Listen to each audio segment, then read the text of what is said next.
प्यारे देशवासियों, नमस्कार।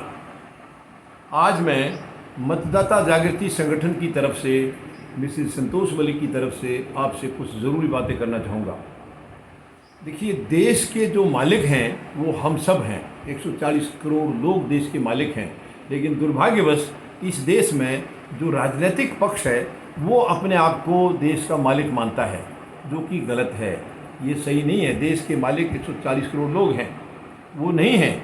वो अगर कायदे से देखा जाए तो उनको जब हम चुनते हैं तो केवल व्यवस्था को चलाने के लिए चुना जाता है। यानी अब देखिए, 140 करोड़ लोग हैं, वो सबके सब तो प्रशासन का हिस्सा नहीं हो सकते हैं।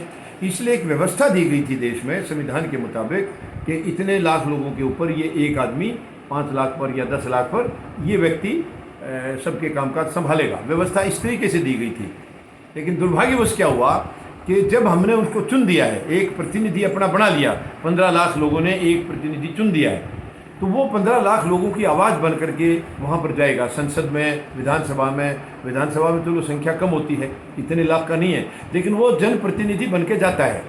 मगर वो वहाँ जा कर के जनप्रतिनिधि नाम की चीज़ को भूल जाता है और वो ये समझता है अब मैं जो मर्जी करूँ, ये देश में मैं इसका मालिक मैं हूँ। ये गलत है। और इसमें कहीं ना कहीं कमज़ोरी हम लोगों की भी है कि हम इनको चुनने के बाद में भूल जाते हैं, हम इनको चेक नहीं करते हैं। हमारे राजनीतिक, ये दुर्भाग्य की बात है, हमारे जो राजनीतिक हैं, क्योंकि सत्ता सारी उन्हीं के पास है, ताकत सारी उन्हीं के पास है। बाकी जो देश में जो NGOs वगैरह चल रहे हैं वो सरकार के इशारे पर ही काम करना पड़ता है।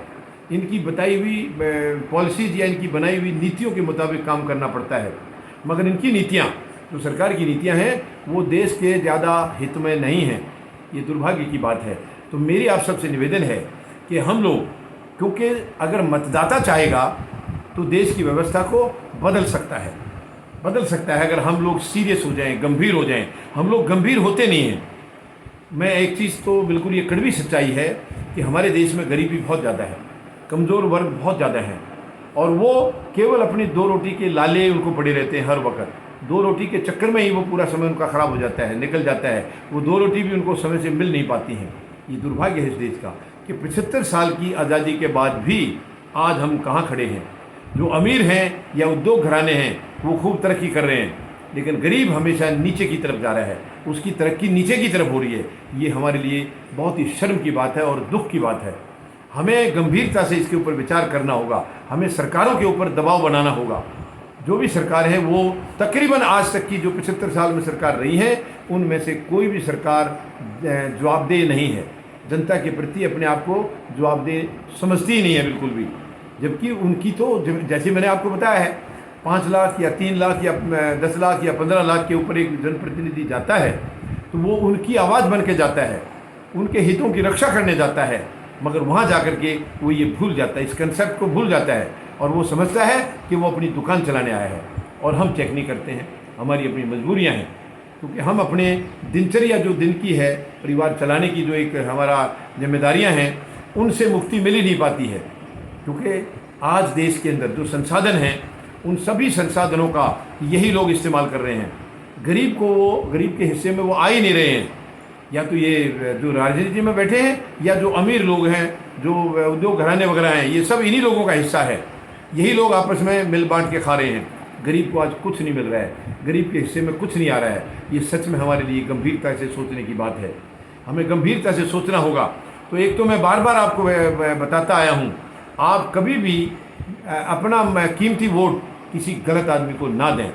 आप भरोसे वाले व्यक्ति को आप वोट दें, और जो उम्मीदवार है उसको आप हमेशा अपने बीच में से ही चुनें। बाहर से जो व्यक्ति जो पार्टियों द्वारा उतारे जाते हैं, आप उनको वोट ना डालें, क्योंकि वो पार्टियों के हितैषी होते हैं। पार्टियों के हित में काम करेंगे, वो आपके हित की रक्षा नहीं करेंगे। आपको तो भूल ही जाते हैं। वो एक बार चुन करके चले गए, चाहे वो विधायक है चाहे वो सांसद है, वो जाने के बाद आपको पूरी तरह से नकार देता है, पूरी तरह से भूल जाता है। उसको ध्यान ही नहीं है कि आप उसका आपके प्रति उसकी कोई जिम्मेवारी है या आपने उसको चुन के भेजा है। वो बिल्कुल भूल जाता है, जो कि ये एक बहुत ही शर्मनाक है। यानी जो मतदाता जो मत डालता है, वोट डालता है, वो इसलिए डालता है कि ये प्रतिनिधि हमारी गरीबी को दूर करने में, हमारे काम धंधे को और अच्छा करने में, हमारे बच्चों की शिक्षा में, स्वास्थ्य में, इसमें सब में मदद करेगा। लेकिन वो अपनी शिक्षा में और अपनी स्वास्थ्य में ही लग जाते हैं। जो जनप्रतिनिधि हैं वो खुद के हितों की रक्षा करने में लगे रहते हैं, 5 साल उसी में निकाल देते हैं। ये बहुत ही एक चिंता की बात है और हम सबको इस पर गहराई से गंभीरता से विचार करना होगा। और सबसे बड़ा तरीका यही है कि हम सभी देशवासी, चाहे मतदान का जिसका अभी अधिकार नहीं भी हुआ है, तो वो भी चिंता करें इस बात की कि हमारा मकसद है देश को मजबूत करना। हमारे लिए देश से बढ़कर कुछ नहीं है। सबसे उत्तम हमारे लिए देश है। सबसे जो पहला दर्जा आता है वो देश का है, उसके बाद हमारा परिवार या हम खुद हैं, उसके बाद आता है ये। देश से बढ़कर कुछ नहीं है। हम देश के जो है ना सच्चे नागरिक हैं, तो हमें देश की भलाई के लिए काम करना होगा। राजनेता जो हैं वो देश को अपना मानते ही नहीं है। ये सच में कितनी दुख की बात है। वो अपने आप को देश का मानते ही नहीं है, ना वो देश को अपना मानते और ना अपने आप को देश के प्रति कोई जवाबदेह समझते हैं। सच में ये बहुत ही दुख की बात है। ये बहुत ही दुख की बात है और चिंता की बात है। हमें गंभीरता से इसके ऊपर विचार करना होगा। तो मैं आपको सलाह देना चाह रहा हूँ कि हम लोग हफ्ते में इलाके वाइज, जैसे अभी भी हम मिल रहे हैं, अभी भी जा करके मिल रहे हैं, लेकिन अब और थोड़ा सा हमें गंभीरता से इस पर विचार करना होगा। हफ्ते में एक मीटिंग हमें एक इलाके में, जैसे एक इलाके में हफ्ते में एक जगह होगी, तो जैसे मंडे को किसी एक जगह, ट्यूसडे को दूसरी जगह, वेडनेसडे को तीसरी जगह। एक स्टेट का ये 7 दिन के अंदर हम पूरा प्रोग्राम सेट करें। अगले हफ्ते से फिर वही रूटीन शुरू हो और इसमें हम सारे गंभीरता से इसमें हिस्सा लें।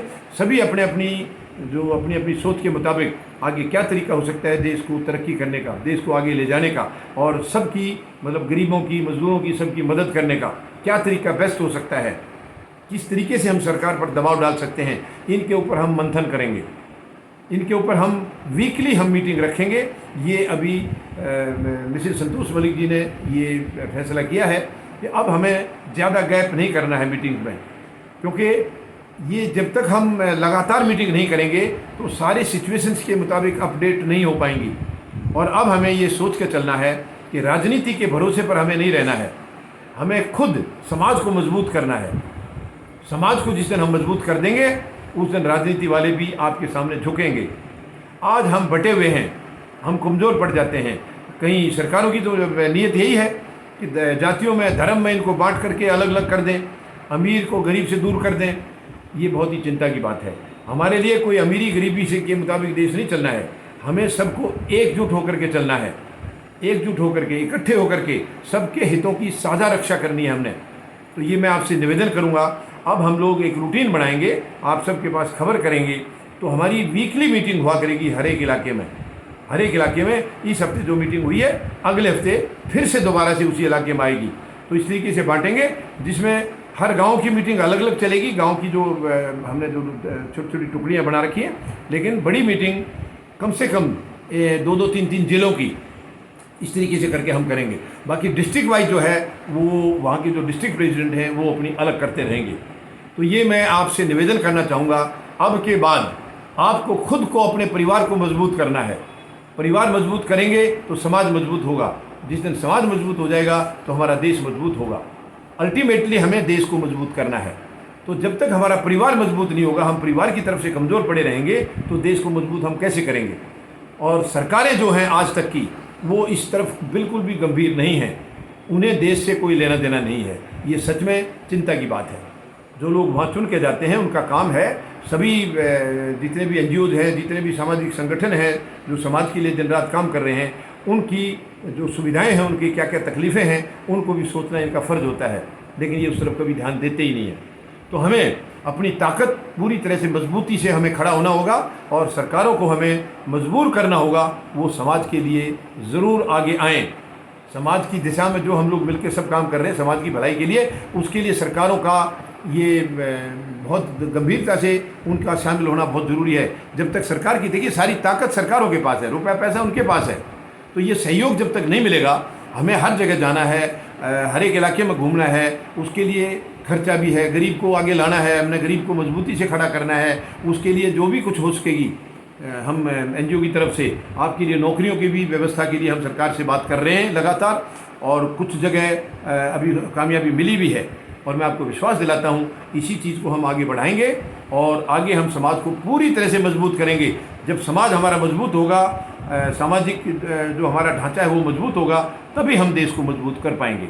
उम्मीद है आप मेरी बात से सहमत होंगे और इसके मुताबिक आगे हम जो कार्रवाई है अपनी उसी के मुताबिक करेंगे। धन्यवाद। जय जवान,